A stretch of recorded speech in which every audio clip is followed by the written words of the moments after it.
Hello, and thank you for joining me. My name is Jesse. I just have a few encouraging thoughts. Hopefully, they were encouraging to you. They were encouraging to me as we sort of put to bed the year that was 2020, the difficult year that was 2020, and we begin to embark on 2021. And I actually ended 2021, or 2020, excuse me, by reading in my daily Bible reading the book of Ecclesiastes. And I actually found it as a great transition book. I felt like in God's timing in my own life, that was a great place to be.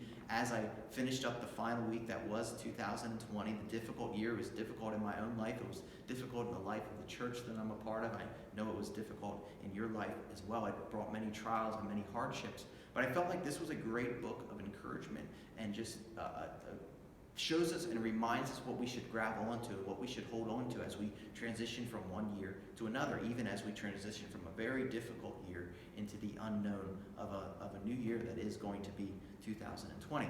And now Ecclesiastes, if you know anything about the book, you're probably wondering, well, how in the world is Ecclesiastes an encouraging book? Ecclesiastes is not a book that we often go to for encouragement. We'd rather go to passages like in Isaiah where God promises that He knows the plans for us, that we will prosper and not to do harm for us. Those are sort of encouraging passages. And Ecclesiastes does not have any verses like that. Ecclesiastes is a very difficult book to understand. And I wanted to try to clear up, first of all, some of the things that make it difficult, help us to understand what we actually have here in the book of Ecclesiastes, and then want to end our time by showing how the book of Ecclesiastes, I think, gives us something that we can cling to through whatever season we go through, whether it's a year as difficult as 2020 or hopefully a more prosperous and maybe a little more gentle year that is hopefully coming, and we pray that is coming in 2021. In the book of Ecclesiastes, it's important to understand, I have it here on my notes, is that there's two voices. There's two sort of characters speaking here.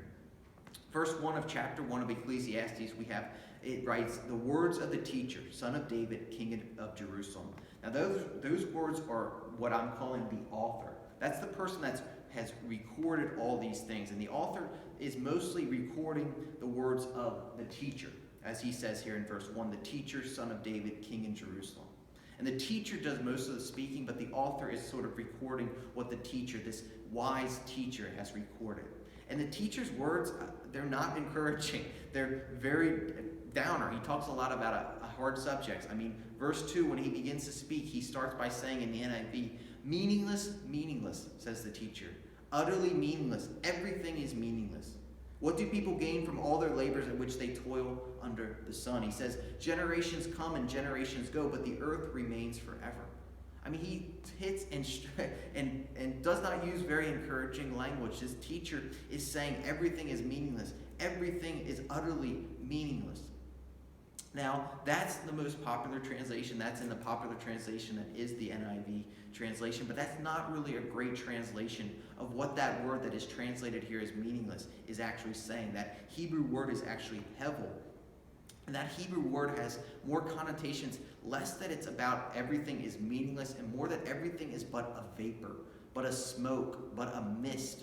In other words, that everything is here today and gone tomorrow. Everything is there, but you can't really cling to it. It's going to eventually dissipate as vapor eventually dissipates, as smoke eventually goes away.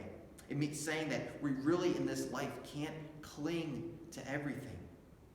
And the teacher goes into great wisdom, goes into great lengths, and saying that whether you're wise, everything is meaningless. Whether you experience pleasure in life, everything is meaningless. Whether you live your life as, quote, a good person, everything eventually passes away.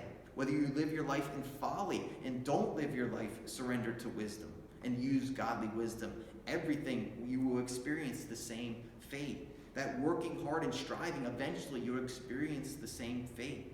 That eventually, whether you oppress or whether you show kindness and love and mercy to people, eventually you will experience the same fate. Eventually, you will pass away. He says even that advancement and advancing yourself and bettering yourself, eventually that will pass away. He says whether you gather riches on earth, eventually that will pass away. Whether you are poor or rich, you can't cling to either of those things. You can't cling to your wisdom and your knowledge. You can't cling to your position in life. You can't cling to even be obedient to your leaders, to the kings and rulers, and in our case, presidents and government leaders or people that have authority in your lives. He says we all have a common destiny, that destiny is that we will die. We will all pass away, and all the things that we treasure to, or all the things that we cling to, all the things that we treasure and value in this life, it will all pass away. Whether we invest in many ventures and in godly ventures or not, they will all pass away. We can't cling to any of these things because they will eventually go up in smoke. They will eventually dissipate like vapor. And I know what you're thinking now as we sort of summarize the 12 chapters that make up the book of Ecclesiastes. You're thinking, how does this guy think that this is encouragement? How do you think that it's encouraging to think that everything in our lives will eventually dissipate, that it will be here today, but it won't be there tomorrow, that everything in our lives will eventually go up in smoke? Well, I'll ask you to reflect and think about the year that just was 2020. Didn't we all have a lot of things that we cling to? A lot of things that we treasured and we valued? Didn't a lot of those things go up in smoke? I mean, a lot of us had our jobs be taken away from us, whether permanently or for a season. A lot of us had our health taken away, or we had the health of our loved ones be taken away. A lot of us had our riches and our 401ks and our investments in the stock market. A lot of those things went up in smoke, and just because of a disease. You know, a lot of us had our treasure and our value stored up in our political affiliations, and a lot of us had those things go up in smoke. A lot of those things dissipated like a vapor. We had a lot of things that we cling to and that we treasured and that we valued ended up dissipating like smoke from a fire, like vapor from a boiling pot of water. They went up in smoke. They were here today, but they weren't there tomorrow. Didn't a lot of us experience those things? And that's what the writer, this teacher in Ecclesiastes is saying, that all these things, whatever we cling to in this world, will eventually experience the same fate. We ourselves will eventually experience the same fate. We'll be gone. We'll be passed away. We'll go up like smoke. And the teacher in Ecclesiastes, he uses 12 chapters, all the way to verse 8 of chapter 12 of Ecclesiastes, to say all these things. And he, in verse 8, he repeats how he started his teaching. He says again, meaningless, meaningless, or hevel, hevel, says the teacher. Everything is hevel. Everything is but smoke. Everything is but a vapor. Everything is but a mist. Everything is here today and gone tomorrow. And then the author steps in again. He steps in and he says that it's great to gain wisdom. It's great to search for these things like the teacher. But the author sort of summarizes the matter.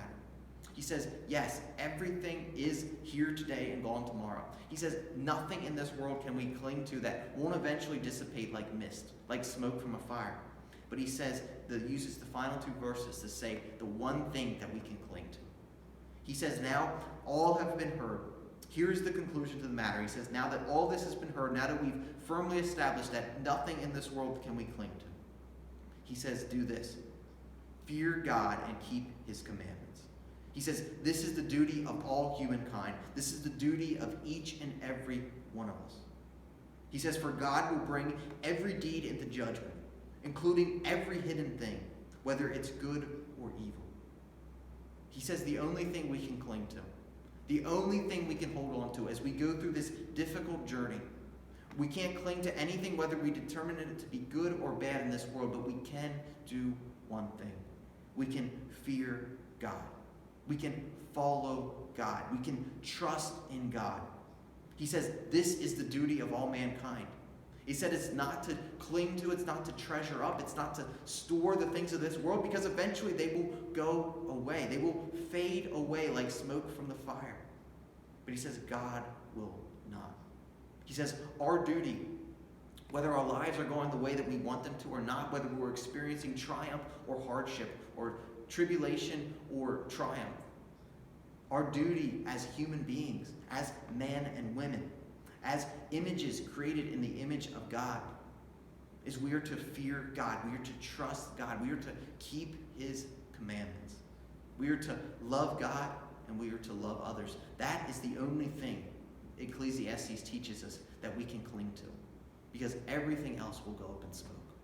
So my challenge to myself as I finish this book, as I sort of came to the conclusion of the matter, as the writer of Ecclesiastes says, as we come to the conclusion of the matter that is our life, that was 2020, as we begin to embark on 2021, is, will we trust God deeper as we embark on this new year? As we go through the many trials and hardships that will come in 2021. I mean, with the flip of the calendar, hardships and trials and struggles will not just go away. Those things that are here today and gone tomorrow, things that we want to treasure and value, they will not cease to continue to go up in smoke. But what we can do as we go through the trials and hardships of this life is to continue to trust in God. In fact, the writer of Ecclesiastes says that's the only thing we can do. That's the only thing that we can cling to. So my challenge and my invitation is, let's make it about trusting in God deeper in 2021. Let's cease from trying to cling to these things of the world that we know that the Bible clearly tells us will eventually go up in smoke. They won't be there tomorrow. Let's trust in the one thing, in the one deity, in the one entity, in the one thing we have in life that will not pass away, and that is Jesus Christ and his love for us. What he did on the cross, atoning for our sin, atoning for the world and all of its evil and all those things that will dissipate and go up in smoke, that will stand the test of time. Jesus Christ and his love for us will stand the test of time. It will stand the test of the most difficult and challenging years and seasons of our lives, the most difficult moments of our lives.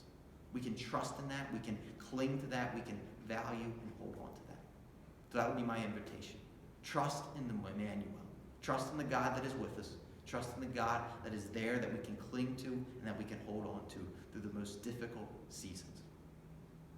Because we can't change our circumstances. We can't change the year that was 2020, and we can't change the year that is going to be 2021. But what we can do is we can change what we cling to.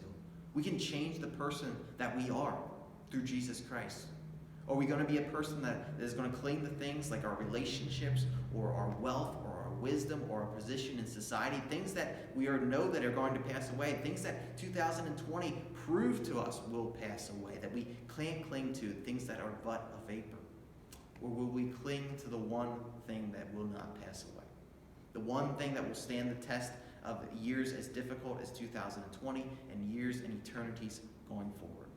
That will stand the test of the most difficult moments, and that is the love, and that is the God that is Jesus Christ. Will we trust in him deeper this year? Will we be created new in this new year?